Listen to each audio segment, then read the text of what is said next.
Universitas di Kubang, Unisbang, Semarang. Eksis sejak 1968. Semua program studi terakreditasi. Daftar dan registrasi online di website pmb.unisbang.ac.id. Unisbang hebat. Assalamualaikum warahmatullahi wabarakatuh. Perkenalkan, nama saya Lutfi Hidayatul Makfiroh. Saya berasal dari Universitas di Kubang, Unisbang, Semarang. Di sini, saya dan juga teman saya akan mempresentasikan materi mengenai ekuitas atau modal. Kami berasal dari kelompok 11 yang beranggotakan saya Lutfi Hidayatul Makfiroh dan juga teman saya Muhammad Tri Rinaldi dan juga Juni Karimatul Makfiroh. Tujuan kami mempresentasikan materi ini adalah sebagai pemenuhan tugas mata kuliah teori akuntansi dosen pengampu Ibu Dr. Yeye Susilowati MM. Nah, selanjutnya terdapat tujuan pembelajaran dalam materi ekuitas, yaitu menjelaskan pengertian ekuitas secara formal dan semantik, kemudian membedakan makna kewajiban dan ekuitas, lalu menyebutkan komponen-komponen ekuitas dan sumber perubahannya, kemudian membedakan modal setoran dan modal bentukan atau operasi, kemudian menyajikan komponen-komponen ekuitas dalam statement keuangan dan dalam konsep-konsep yang mendasarinya, lalu menjelaskan aspek-aspek teoritis, sumber-sumber penyebab perubahan ekuitas, dan yang terakhir adalah menjelaskan konsep laba komprehensif dan cara penyajiannya. Assalamualaikum warahmatullahi wabarakatuh. Kita masuk pada pembahasan pertama, yaitu ekuitas. Dalam PSAK nomor 21, Ikatan Akuntan Indonesia tahun 2002 menyatakan bahwa ekuitas sebagai bagian hak pemilik dalam perusahaan harus dilaporkan sedemikian rupa sehingga memberikan informasi mengenai sumbernya secara jelas dan disajikan sesuai dengan peraturan perundangan dan akta pendirian yang berlaku. Akuntansi untuk ekuitas dibedakan menjadi dua, yaitu akuntansi untuk ekuitas badan usaha bukan PT dan akuntansi ekuitas untuk badan usaha yang berbentuk PT.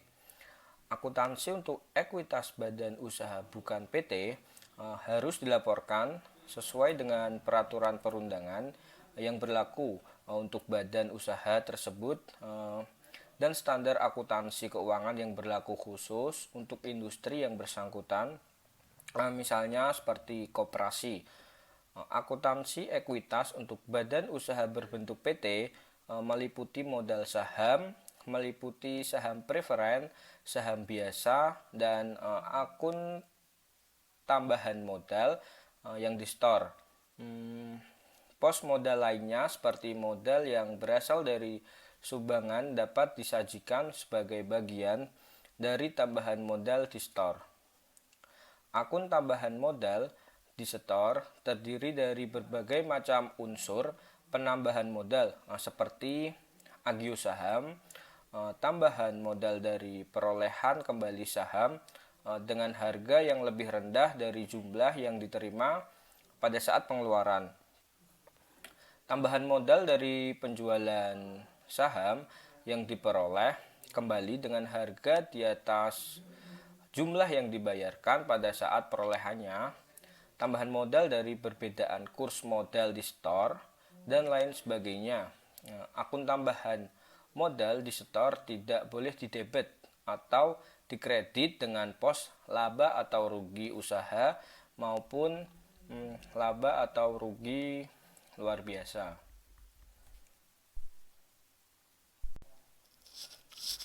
Kita masuk pada pengertian ekuitas. Pada bab ini Dalam Suarjono menyebutkan bahwa teori tentang ekuitas pemegang saham berfokus pada bagaimana informasi ekuitas pemegang saham beserta perubahannya disajikan dalam statement laporan keuangan. Dalam kerangka dasar standar akuntansi keuangan tahun 2002, misalnya IAI mendefinisi ekuitas sebagai berikut. Ekuitas adalah hak residual atas aktiva perusahaan setelah dikurangi semua kewajiban. Godfrey Hudson dan Holmes tahun 1997 membedakan ekuitas dan kewajiban atas dasar kriteria sebagai berikut.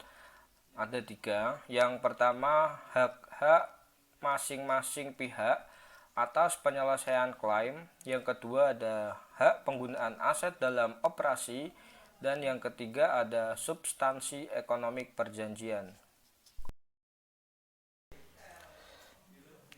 Selanjutnya yaitu perbedaan ekuitas dan kewajiban. Yang pertama ada hak-hak masing-masing pihak atas penyelesaian klaim. Atas dasar konsep kesatuan usaha, kreditor dan pemegang saham sama-sama mempunyai klaim atau hak untuk dilunasi atas dana yang ditanamkan dalam perusahaan. Akan tetapi terdapat 2 karakteristik yang melekat pada hak kreditur, yaitu yang pertama ada penyelesaian klaim mereka pada tanggal tertentu melalui transfer aset. Yang kedua, prioritas di atas pemilik dalam penyelesaian klaim dalam hal likuidasi. Jadi, klaim kreditur terbatas jumlahnya dan harus diselesaikan pada tanggal tertentu. Sementara, klaim pemegang saham merupakan jumlah residual dan tidak harus diselesaikan atau dilunasi pada tanggal tertentu. Yang kedua ada hak penggunaan aset dalam operasi. Hak kreditur dan pemegang saham juga berbeda dalam hal penggunaan aset, liabilitas, dan ekuitas. Kreditur pada umumnya tidak mempunyai akses dan kendali dalam penggunaan aset perusahaan. Mereka juga tidak mempunyai hak dalam pengambilan keputusan operasi perusahaan secara langsung. Di dalam pihak pemilik atau khusus dalam perusahaan perseorangan mempunyai akses, hak, dan otoritas untuk menjalankan perusahaan dan menggunakan atau mengendalikan aset. Yang ketiga ada substansi ekonomi kewajiban. Substansi ekonomi perjanjian antara kreditur dengan perusahaan berbeda dengan antara pemegang saham dan perusahaan dalam hal resiko terhadap rugi. Karena kreditur diprioritaskan, risiko mereka lebih kecil dibanding dengan pemegang saham. Pemegang saham menanggung segala risiko yang berkaitan dengan operasi perusahaan. Oleh karena itu, hak kreditur sebenarnya berbeda dengan hak pemegang saham. Kreditur berhak atas pelunasan, sedangkan pemegang saham berhak atas pembagian laba. Jadi, secara substansi ekonomi, kreditur menanggung risiko lebih kecil dan dengan demikian mendapat imbalan tetapi berupa bunga atau pokok pinjaman. Sedangkan pemegang saham menanggung risiko lebih besar sehingga berhak atas kembalian yang bervariasi melalui pembagian laba. Selanjutnya kita masuk pada komponen ekuitas pemegang saham, yaitu ekuitas pemegang saham dibagi menjadi 3. Yang pertama modal setoran, laba ditahan, dan lain-lain. Modal setoran sendiri itu juga dibagi menjadi 2, ada modal yuridis dan modal setoran lain. Dalam modal yuridis itu ada 5 contoh. Yang pertama ada penerbitan saham baru, yang kedua kapitalisasi laba ditahan, yang ketiga ada dividen saham, yang keempat yaitu konversi obligasi atau saham istimewa, yang kelima stock subscriptions. Lalu ada modal setoran lain. Yang pertama itu ada premium modal saham, yang kedua ada penjualan saham treasury, yang ketiga penyerapan defisit, yang keempat ada deklarasi dividen likuidasi atau likuidasi, yang kelima ada restrukturisasi kapital, yang keenam yaitu ada revaluasi aset. Lalu ada laba ditahan, contohnya yaitu ada 6. Yang pertama ada laba rugi, yang kedua dividen, yang ketiga ada rekapitalisasi, yang keempat ada defisit, yang kelima koreksi, dan yang keenam atau yang terakhir yaitu perubahan akuntansi. Selanjutnya pengertian istilah, yaitu ada 3 bagian. Yang pertama modal setoran, modal yuridis, dan modal setoran lain. Yang pertama masuk pada modal setoran, yaitu ada 3. Yang pertama invest capital, yang kedua original capital, lalu yang ketiga ada original statement. Selanjutnya yaitu modal yuridis, ada 5 poin, yaitu yang pertama ada legal capital, yang kedua ada formal capital, lalu yang ketiga ada retreat capital, yang keempat ada state capital, yang kelima ada capital stock, lalu yang poin ketiga ada modal setoran lain. Di dalamnya terdapat 6 poin. Yang pertama ada paid in surplus, yang kedua ada unrestricted capital, yang ketiga ada paid in capital in excess of capital stock, yang keempat yaitu ada capital in excess of par atau state value, yang kelima ada capital surplus, dan yang keenam yaitu stock premium.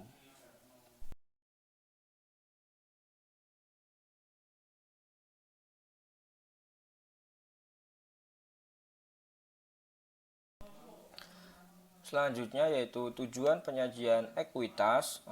Tujuan pelaporan informasi ekuitas pemegang saham adalah menyediakan informasi kepada yang berkepentingan tentang efisiensi dan kepengurusan manajemen menurut Suarjono pada tahun 2005. Untuk memenuhi tujuan tersebut, informasi yang harus disampaikan tentang ekuitas pemegang saham tersebut minimal adalah ada 3. Yang pertama, sumber ekuitas pemegang saham beserta riwayatnya.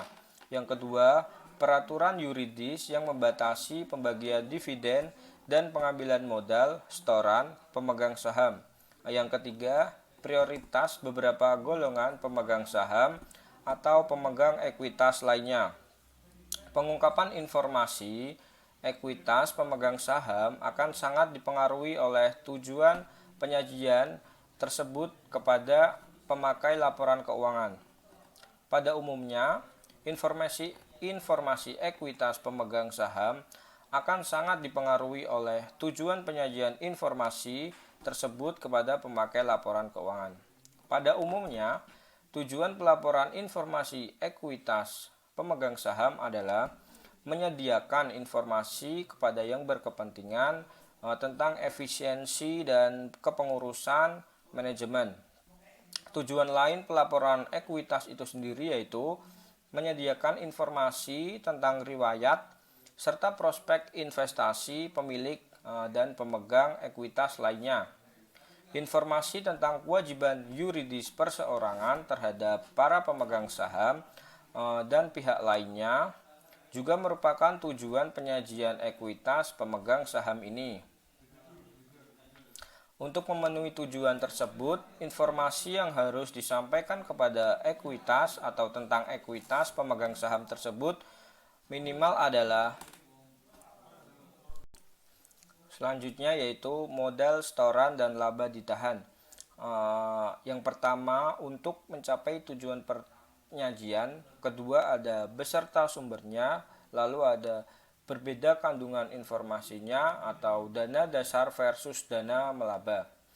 Selanjutnya penyebab perubahan perbedaan esensinya atau pendanaan versus produktif. Selanjutnya yaitu transaksi modal versus operasi. Laba ditahan pada dasarnya terbentuk dari akumulasi laba yang dipindahkan dari akun ikhtisar laba rugi. Begitu saldo laba ditutup ke laba ditahan, sebenarnya saldo laba tersebut telah lebur menjadi elemen modal pemegang saham yang sah. Dengan demikian, untuk mengukur seluruh hak pemegang saham atas aset, laba ditahan harus digabungkan dengan modal setoran. Terdapat beberapa komponen yang membentuk ekuitas pemegang saham, yaitu yang pertama, jumlah rupiah yang disetorkan oleh pemegang saham. Yang kedua, laba yang merupakan sisa laba setelah pembagian dividen. Yang ketiga, jumlah rupiah yang ditimbul akibat revaluasi aset fisis tertentu. Yang keempat, jumlah rupiah donasi dari pihak non pemegang saham. Dan yang kelima, sumber lainnya. Pembedaan atau perbedaan antara dua bagian elemen ekuitas pemegang sangat penting. Dari segi administrasi keuangan, laba ditahan merupakan indikator daya melaba sehingga laba yang ditahan harus selalu dipisahkan dengan modal setoran meskipun jumlahnya akhirnya ditotal untuk membentuk ekuitas pemegang saham. Perbedaan ini atau pembedaan ini juga sangat dipertahankan, juga sangat penting secara yuridis karena modal setoran merupakan dana yang harus tetap dipertahankan untuk menunjukkan perlindungan bagi pihak lain. Dana ini hanya dapat ditarik kembali dalam likuidasi atau dalam keadaan luar biasa lainnya. Sementara itu, laba ditahan adalah jumlah rupiah yang secara yuridis dapat digunakan untuk pembagian dividen. Selanjutnya, modal pemegang saham lain-lain. Ada 4 poin. Poin pertama yaitu jumlah rupiah apresiasi atau revaluasi aset fisis. Yang poin kedua, donasi dari non pemegang saham. Yang poin ketiga, hak minoritas dalam statement konsolidasian. Poin keempat yaitu sumber lainnya. Modal setoran lain. Transfer dari modal setoran ke laba ditahan tanpa alasan yang kuat adalah penyimpanan dari penalaran yang valid. Ini berarti bahwa modal tidak dapat digunakan sebagai sumber daya atau sumber laba ditahan. Demikian juga tidak sebagaimanapun dari jumlah rupiah laba ditahan dapat dimasukkan sebagai modal setoran kecuali jumlah rupiah tersebut telah diubah menjadi modal dengan proses kapasitas yuridis atau telah berubah karena transaksi modal. Selanjutnya yaitu modal yuridis. Modal yuridis timbul karena ketentuan hukum yang mengharuskan ada sejumlah rupiah yang harus dipertahankan dalam rangka perlindungan terhadap pihak lain. Bentuk ketentuan hukum ini adalah bahwa saham harus mempunyai nilai nominal atas nilai minimum yang dinyatakan untuk menunjukkan hak yuridis. Apa itu modal yuridis? Modal yuridis adalah jumlah rupiah minimal yang harus disetor oleh investor sehingga membentuk ekuitas yuridis atau legal capital. Apa sih tujuannya? Tujuan penyajian modal yuridis itu sendiri yaitu untuk memberi informasi kepada para pemegang ekuitas lainnya tentang batas perlindungan investasinya. Jadi, walaupun akuntansi yang sangat menganut konsep kesatuan usaha, pemisahan ini tidak mempunyai makna ekonomi yang cukup berarti. Secara yuridis, pemisahan ini dianggap cukup berarti. Secara yuridis, pemisahan ini dianggap cukup penting. dan harus diungkapkan dalam pelaporan keuangan.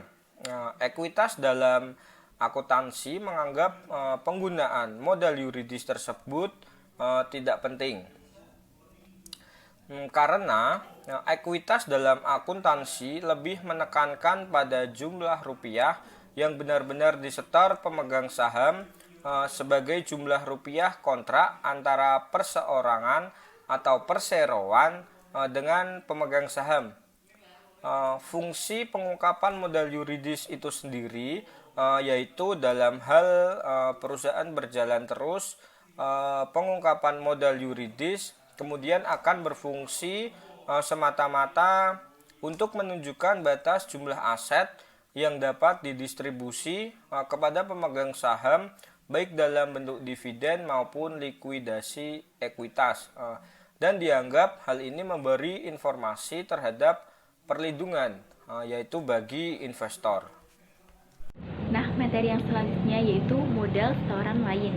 Transfer dari modal setoran ke laba ditahan tanpa alasan yang kuat adalah penyimpangan dari penanalan yang valid. Ini berarti bahwa modal tidak dapat digunakan sebagai sumber laba ditahan.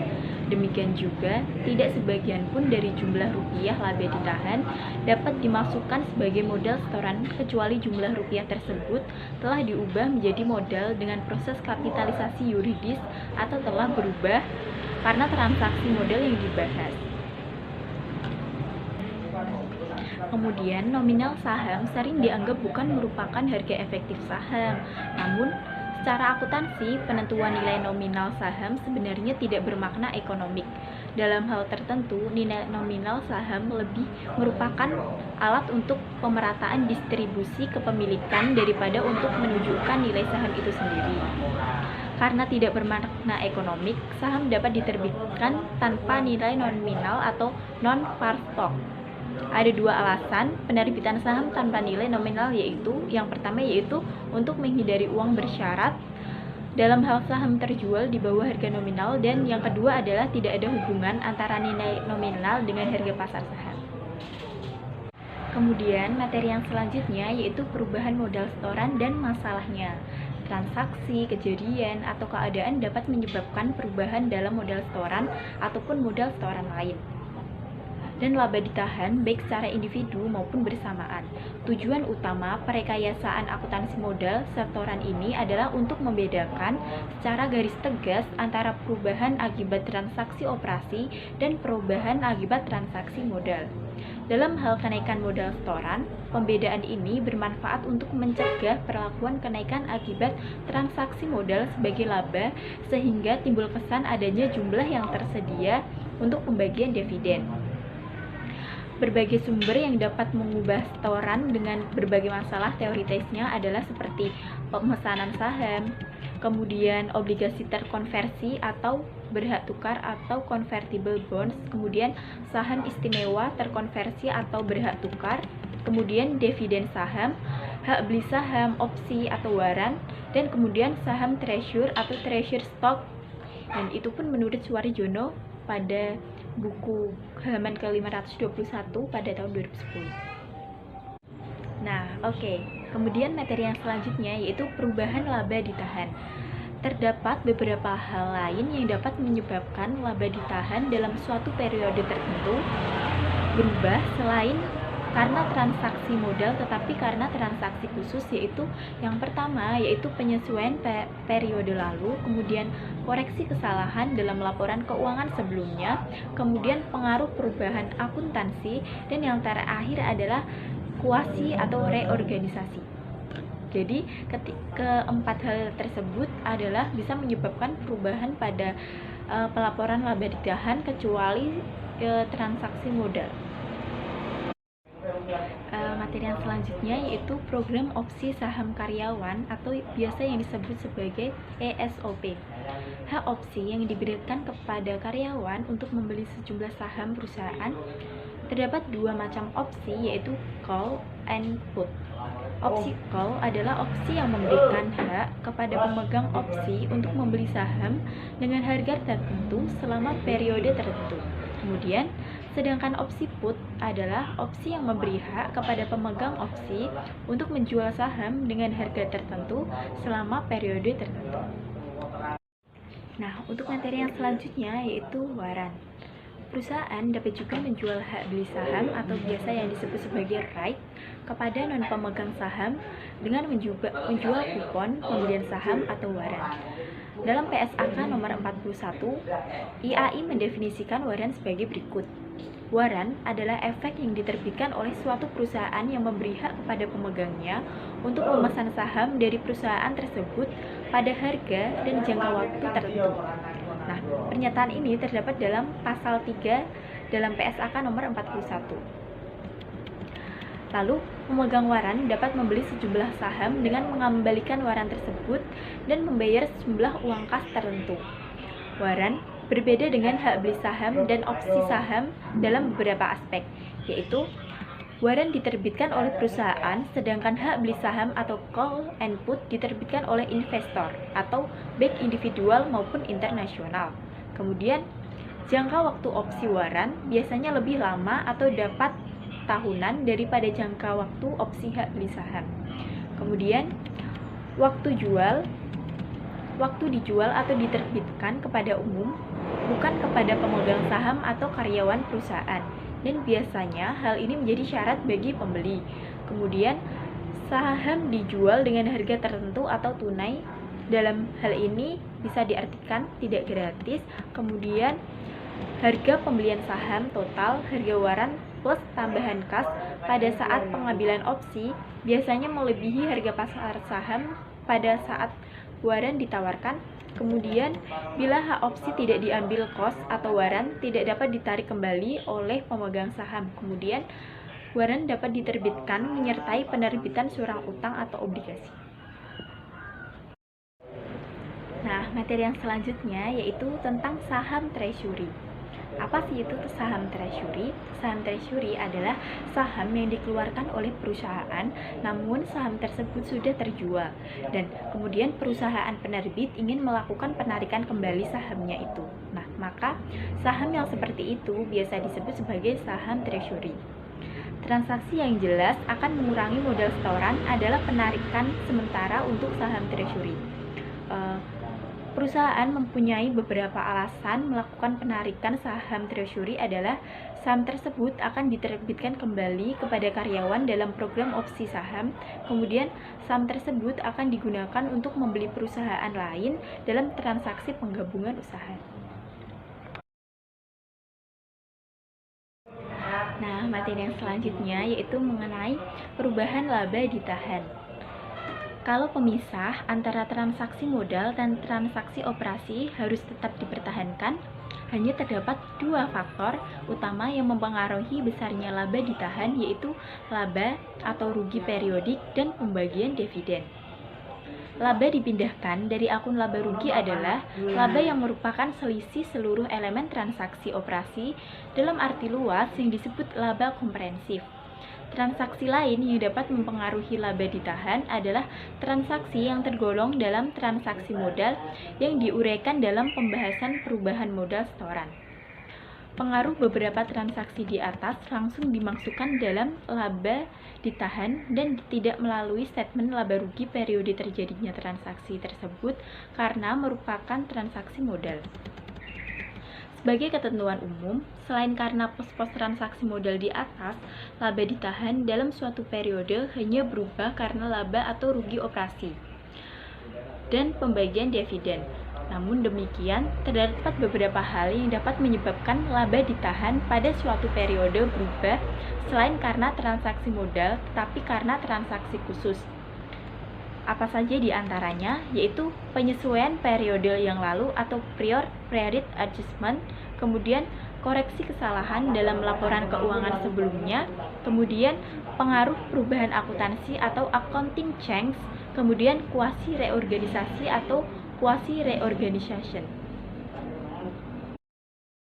Yang pertama, penyesuaian periode lalu.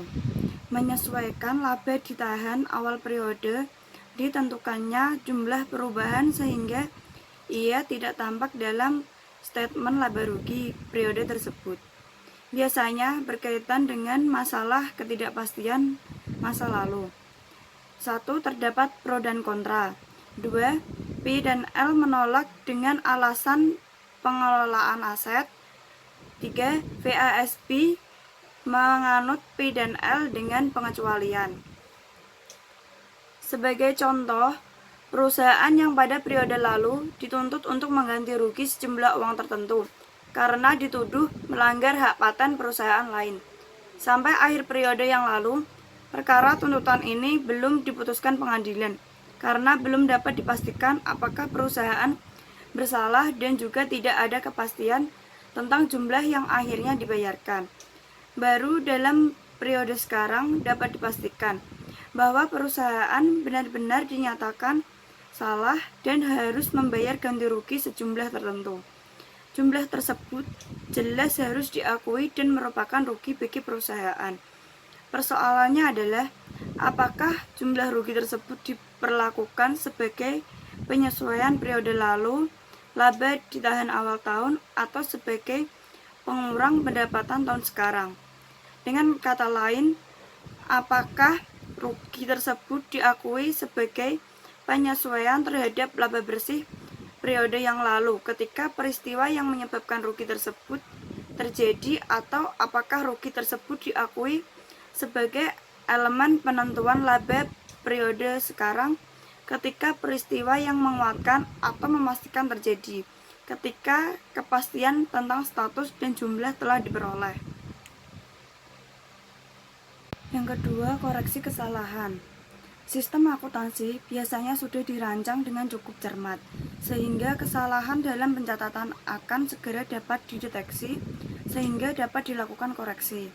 Dalam hal tertentu, kesalahan tidak segera diketahui dan baru ketahuan beberapa waktu atau bahkan beberapa periode setelah statement keuangan disusun dan diterbitkan.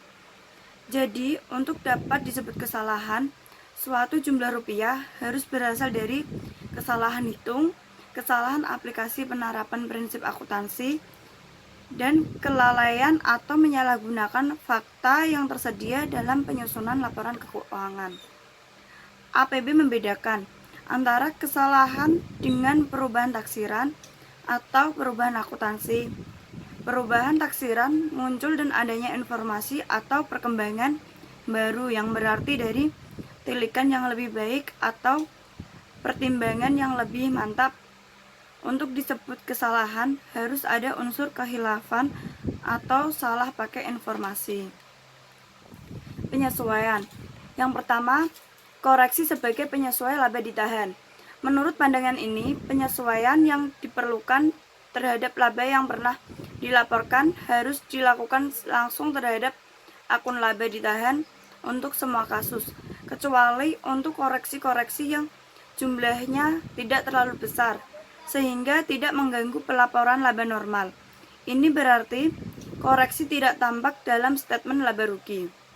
Pendekatan ini disarankan dalam APB nomor 20 paragraf 36 yang menyatakan bahwa kesalahan dalam statement keuangan periode sebelumnya harus diperlakukan sebagai penyesuai periode lalu. Laba ditahan awal periode berjalan disesuaikan dengan jumlah rupiah, pengaruh kumulatif kesalahan terhadap perhitungan laba periode-periode sebelumnya. Dan apabila statement komparatif disajikan, pengaruh retroaktif kesalahan harus ditunjukkan dengan statement keuangan periode-periode berpengaruh. Yang kedua, koreksi sebagai penyesuai model setoran lain. Patten dan Littleton menegaskan bahwa koreksi yang berkaitan dengan penggunaan aset dalam periode-periode yang lalu dengan alasan apapun hendaknya dipisahkan dengan premium model saham. Premium model saham merupakan komponen model setoran, dan kalau pemisahan antara model setoran dan model operasi laba harus tetap dipertahankan, maka tidaklah tepat untuk menggunakan model setoran untuk menyerap koreksi atas laba yang pernah dilaporkan, kecuali apabila yang pertama laba bersih tahun berjalan dan laba ditahan telah habis. Yang kedua, penyesuaian yang mempengaruhi modal setoran tersebut mendapat persetujuan pemegang saham. Yang ketiga, laba ditahan yang diakumulasi setelah penyesuaian modal tersebut diberi tanggal. Artinya, laba ditahan yang dilaporkan kemudian diperoleh dari operasi setelah penyesuaian tersebut, perusahaan dianggap baru mulai. Yang ketiga ada koreksi sebagai komponen statement laba rugi. Statement laba rugi kumulatif yang didasarkan atas statement-statement terdahulu harus menunjukkan laba atau rugi komprehensif sepanjang riwayat perusahaan sampai tanggal sekarang. Dengan demikian, kalau koreksi langsung dilakukan dalam akun laba ditahan tanpa ada petunjuk atau penjelasan apapun dalam statement laba rugi, beberapa statement laba rugi yang pernah diterbitkan tidak dapat memberikan gambaran yang menyeluruh tentang kemampuan perusahaan yang menghasilkan laba. Prinsip penyesuaian langsung ke laba ditahan membuka kemungkinan untuk menimbulkan prosedur yang mengaburkan atau menyembunyikan pengaruh rugi atau untung luar biasa dengan akibat timbulnya salah tafsir pada pihak pemegang saham atau pihak lain yang berkepentingan. Statement laba rugi harus menyatakan laba seperti apa adanya termasuk rugi atau untung akibat koreksi. Selanjutnya ada penyajian ekuitas pemegang saham. Pada PPT ada gambar penyajian secara umum, kewajiban dan ekuitas dalam neraca dan hubungannya dengan urutan perlindungan. Jadi, urutan penyerapan biaya, rugi, dan rugi luar biasa dapat digambarkan sebagai berikut. Yang pertama itu pendapatan kotor. Pos ini menyerap semua biaya dan rugi dan debit atau beban yang berasal dari transaksi non-pemilik. Yang kedua, laba bersih. Hal ini akan terjadi pendapatan kotor tidak cukup untuk menutup semua kos terhabiskan, baik yang berasal dari konsumsi manfaat maupun hilangnya manfaat, misalnya rugi luar biasa. Yang ketiga, laba ditahan. Hal ini hanya dapat dilakukan apabila laba bersih periode berjalan tidak cukup untuk menyerap suatu rugi tertentu atau rugi luar biasa. Yang keempat, premium modal saham. Bagian modal ini baru dapat menyerap rugi kalau laba ditahan dan laba ditahan telah habis untuk menyangga suatu rugi. Yang kelima, modal saham. Bila keutuhan modal yuridis telah terpengaruhi secara substansial, kebijakan untuk melakukan kuasi reorganisasi atau bahkan likuidasi perusahaan mungkin diperlukan. Selanjutnya, untuk urutan perlindungan dapat dikemukakan sebagai berikut. Yang pertama, karyawan dan pemerintah. Pihak ini dapat dipandang sebagai kreditor yang diprioritaskan, yaitu karyawan dengan hak atas gaji dan pemerintah dengan hak atas pajak terhutang. Yang kedua, kreditor berjaminan. Pihak ini adalah pemegang obligasi atau kreditor lain yang haknya dijamin dengan hak sita atas aset tertentu. Yang ketiga, kreditor tak berjaminan. Pihak ini terdiri atas para kreditor yang tidak dijamin yang terrefleksi dalam utang usaha atau utang wesel, baik jangka pendek maupun jangka panjang. Yang keempat ada pemegang saham prioritas. Pihak ini dilindungi oleh laba ditahan sebagai penyangga modal saham atau yuridis. Yang kelima, pemegang saham biasa. Pihak ini merupakan pemegang hak atas sisa kekayaan, yang berarti bahwa pemegang saham biasa harus menanggung lebih dahulu rugi atau defisit. Selanjutnya ada perincian laba ditahan. Dasar perinciannya ada dua. Yang pertama sumber, yang kedua tujuan. Yang pertama sumber, yaitu pos-pos statement laba rugi merupakan rincian sumber perubahan laba ditahan. Yang kedua tujuan. Untuk apa laba ditahan atau ke aset mana saja jumlah rupiah laba ditahan itu merekat. Untuk masalah teoritis yang dihadapi yaitu, adakah manfaat merinci laba ditahan atas dasar tujuan? Misalnya, dengan memecahnya menjadi cadangan, peruntukan, dan bebas. Selanjutnya ada laba komprehensif. Laba komprehensif merupakan salah satu elemen statement keuangan. Laba komprehensif didefinisi sebagai perubahan ekuitas selama periode yang berasal dari sumber-sumber non-pemilik. Dengan dianutnya pendekatan laba semua termasuk atau laba komprehensif, masalahnya adalah bagaimana menyajikan komponen-komponen pembentuk laba komprehensif dan bagaimana penyajian dalam statement laba rugi.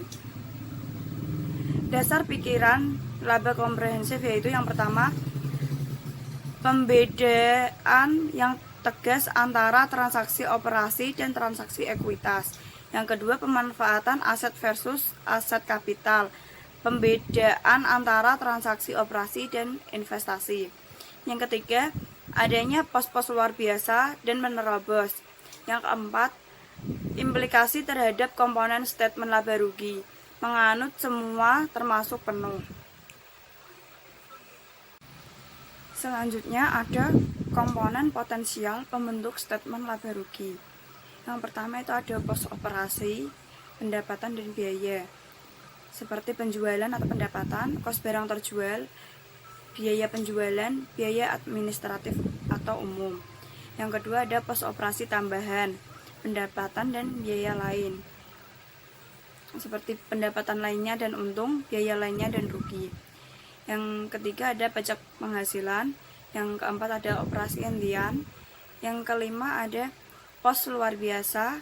Keenam ada pengaruh perubahan prinsip atau metode akuntansi. Yang ketujuh ada pengaruh perubahan estimat. Yang kedelapan ada perubahan ekuitas non pemilik. Sedangkan komponen antara dalam statement laba rugi pendekatan laba komprehensif yaitu yang pertama laba operasi utama, yang kedua laba operasi berlanjut, yang ketiga laba periode, yang keempat laba periode bersih, yang kelima laba komprehensif. Nah teman-teman, sampailah kita di akhir sesi. Dari kelompok kami, jika ada kesalahan yang disengaja maupun disengaja, kami memohon maaf yang sebesar-besarnya. Semoga materi yang kelompok kami sampaikan dapat bermanfaat bagi kita semua. Wassalamualaikum warahmatullahi wabarakatuh.